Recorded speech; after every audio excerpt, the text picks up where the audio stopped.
자, 5월 16일 화요일자 민수기 29장 12절로 40절 말씀. 일곱째 달 15날에는 너희가 성회로 모일 것이요 아무 일도 하지 말 것이며 이래 동안 여호와 앞에 절기를 지킬 것이라. 너희 번제로 여호와께 향기로운 화제를 드리되 수송아지 13마리와 수양 2마리와 1년 된 수양 14마리를 다 흠없는 것으로 드릴 것이며 그 소재로는 고운 가루에 기름을 섞어서 수송아지 13마리에는 각기 10분의 3이요 수양 2마리에는 각기 10분의 2요 어린 양 14마리에는 각기 10분의 1을 드릴 것이며 상번제와 그 소제와 그 전제 외에 수염소 1마리를 속죄제로 드릴 것이니라. 둘째 날에는 수송아지 12마리와 수양 2마리와 1년 되고 흠없는 수양 14마리를 드릴 것이며 그 소제와 전제는 수송아지와 수양과 어린 양의 수요를 따라서 규례대로 할 것이며 상번제와 그 소제와 그 전제 외에 수염소 1마리를 속죄제로 드릴 것이니라. 셋째 날에는 수송아지 11마리와 수양 2마리와 1년 되고 흠 없는 수양 14마리를 드릴 것이며 그 소제와 전제는 수송아지와 수양과 어린 양의 수요를 따라서 규례대로 할 것이며 상번제와 그 소제와 그 전제 외에 수염소 1마리를 속죄제로 드릴 것이니라. 넷째 날에는 수송아지 10마리와 수양 2마리와 1년 되고 흠없는 수양 14마리를 드릴 것이며 그 소제와 전제는 수송아지와 수양과 어린 양의 수요를 따라 규례대로 할 것이며 상번제와 그 소제와 그 전제 외에 수염소 1마리를 속죄제로 드릴 것이니라. 다섯째 날에는 수송아지 9마리와 수양 2마리와 1년 되고 흠없는 수양 14마리를 드릴 것이며 그 소제와 전제는 수송아지와 수양과 어린 양의 수요를 따라서 규례대로 할 것이며 상번제와 그 소제와 그 전제 외에 수염소 1마리를 속죄제로 드릴 것이니라.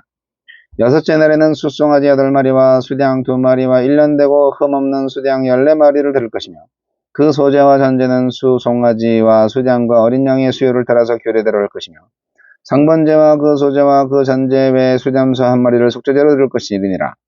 일곱째 날에는 수송아지 7마리와 수양 2마리와 1년 되고 흠없는 수양 14마리를 드릴 것이며 그 소제와 전제는 수송아지와 수양과 어린 양의 수요를 따라 규례대로 할 것이며 상번제와 그 소제와 그 전제 외에 수염소 1마리를 속죄제로 드릴 것이니라. 여덟째 날에는 장엄한 대회로 모일 것이요 아무 일도 하지 말 것이며 번제로 여호와께 향기로운 화제를 드리되 수송아지 1마리와 수양 1마리와 1년 되고 흠없는 수양 7마리를 드릴 것이며 그 소제와 전제는 수송아지와 수양과 어린 양의 수요를 따라 규례대로 할 것이며 상번제와 그 소제와 그 전제 외에 수염소 1마리를 속죄제로 드릴 것이니라.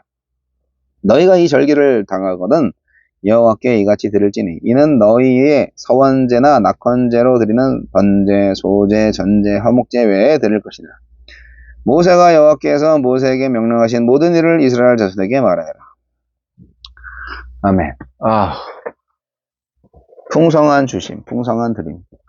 7월 15일부터 시작되는 초막절, 이 장막절이라고도 하고 수장절이라고도 하는데 이 초막절은 수확의 절기이면서 동시에 광야의 삶을 기억하는 절기로 다른 절기에 비해서 월등히 많은 제물을 드려야 합니다. 우리에게 주시는 교훈은 무엇입니까? 초막절은 가을 추수와 포도, 올리브와 같은 과일 수확을 축하하는 추수절기로 수장절이라고도 불렀습니다. 초막절이 되면 이스라엘 백성은 하나님께 풍성한 제물을 드리며 곡식과 과일을 풍성히 거두게 해주신 하나님께 감사의 예배를 드렸습니다. 그런데 1년 중 가장 풍성한 이 절기에 이스라엘 백성은 씨를 뿌릴 수도 없던 광야의 때처럼 초막을 짓고 생활해야 했습니다. 아무것도 없는 환경에서도 그들을 먹이신 하나님을 기억하기 위함이었습니다.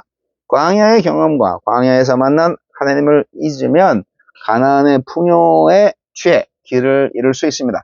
수장절의 풍요를 건강하게 누리기 위해선 초막절의 마음이 필요합니다. 하나님을 향한 신뢰와 욕심 부리지 않는 소박함이 그 마음입니다. 6월절부터 장막절까지 해마다 지켜야 하는 절기가 되면 이스라엘 백성은 생업을 중단하고 성회로 모여야 했습니다. 노동을 쉼으로써 쉼 없이 노동을 강요하던 애굽의 체제에서 벗어나고 몸에 밴 노예의 십성을 버려야 했습니다. 성회로 모여 예배하면서 새로운 터전인 가나안 땅에서도 구원의 하나님을 기억하고 하나님의 백성답게 살기로 결단해야 했습니다. 우리에게도 생업으로 바쁜 손을 잠시 멈추고 우리를 구원하고 돌보시는 하나님을 예배하는 시간이 필요합니다. 안식과 예배가 애굽의 압제와 가나안의 유혹에서 우리를 지켜줄 것입니다. 매일 드리는 제사부터 초막절 제사까지 절기에 맞춰 하나님께 제물을 드리며 예배하는 것은 선택이 아닌 최소한의 의무였습니다. 이 외에도 이스라엘 백성은 자발적으로 추가적인 제사를 드릴 수 있었습니다. 규칙적인 예배를 소홀히 해서도 안 되고 그것만으로 만족해서도 안 됩니다. 우리의 예배는 더 넓어지고 풍성해져야 합니다. 정한 날에 공동체가 모여 드리는 예배를 토대로 우리 모든 삶이 하나님께 드리는 예배가 되어야 합니다. 주여, 겸손하고 소박한 마음으로 주님께서 주시는 풍요로운 선물을 향유하게 하소서. 엄청난 예배 제사 제도를 명령하고 있습니다. 그리고 제물도 엄청나네요. 이스라엘의 절기와 절기에 드리는 제물의 양은 7이라는 숫자와 깊은 관련을 가집니다. 초막절에 드리는 제물의 양 엄청나게 많잖아요. 아주 놀랍죠. 초막절이 며칠 동안 진행되죠? 7일 동안 진행됩니다. 마지막 8일째 거룩한 성회로 마치는데 첫 7일 동안 드리는 제물의 양도 이것과 관련이 있습니다. 상번제는 7 곱하기 2, 숫소는 7 곱하기 10, 수량은 7 곱하기 2, 1년 된 어린 양은 7 곱하기 2 곱하기 7, 그리고 속죄제로 드리는 수염소의 숫자도 7입니다.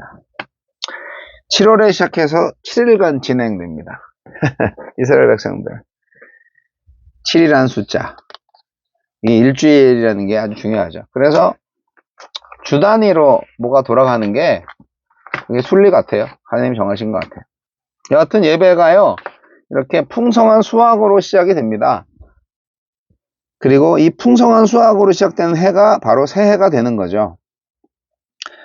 근데 이제 초막절은 실제로 우리식으로 하면은 추수감사절이고요. 추석과 같습니다. 수장절이라고도 불리는데 이게 한 해 수확을 마치고 감사하는 절기예요. 그러니까 성경에 나와 있는 이 무슨 매달 이거 중요하지 않고요.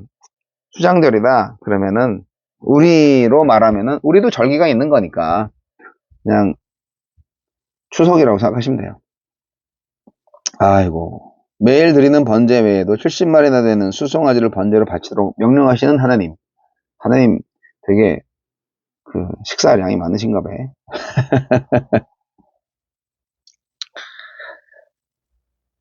하지만 감사함으로 바칠 수 있었다는 것은 그만큼 풍성했다는 거거든요.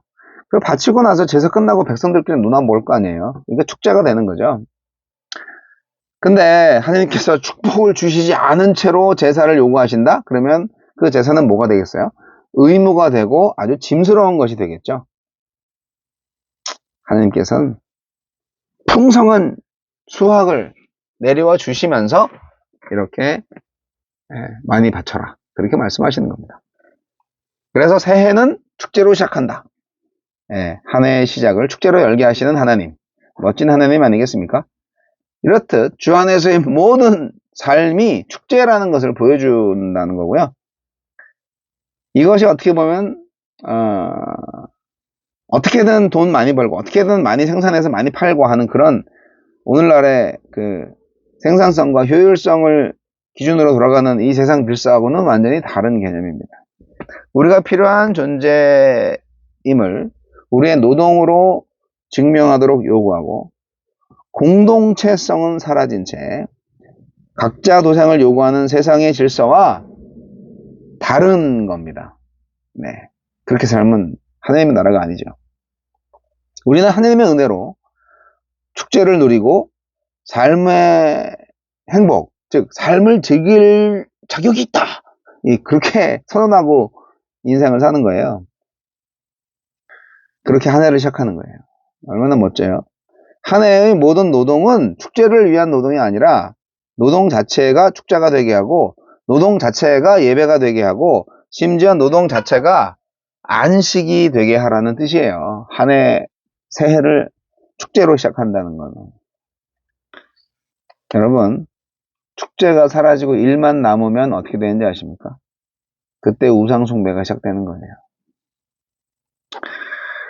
날마다 드리는 제사, 안식일, 월삭, 7일간의 6월절, 77절, 나팔절, 속죄일, 7일간의 초막절, 다음날 집회까지 하간 이스라엘 백성들은 끊임없이 하나님을 예배했습니다. 날마다 예배. 예, 날마다 예배. 수련회가 온 것 같죠? 성회로 모이라. 예. 우리한테도 1년에 한 번 정도는 이런 거 필요합니다. 성회로 모이라. 이 요구는 그들의 삶의 중심에 하느님이 있고 그들의 삶의 중심에 공동체가 있게 하려는 거예요. 우리 성도님들은요, 최소한 1년에 한 번은 모여서 한 일주일 캠핑할 필요가 있습니다. 예배의 모습이 뭐냐? 거기서 출발점을 가져야죠.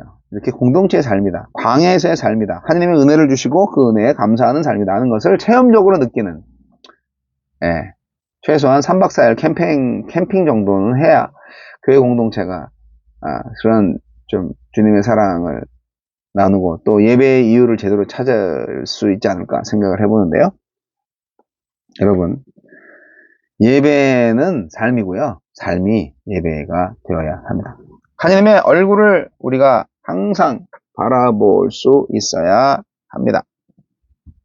우리가 하나님의 얼굴을 계속 바라보지 않고 딴 데 쳐다보고 있으면 우리가 하나님의 백성으로 살 수 있을까요?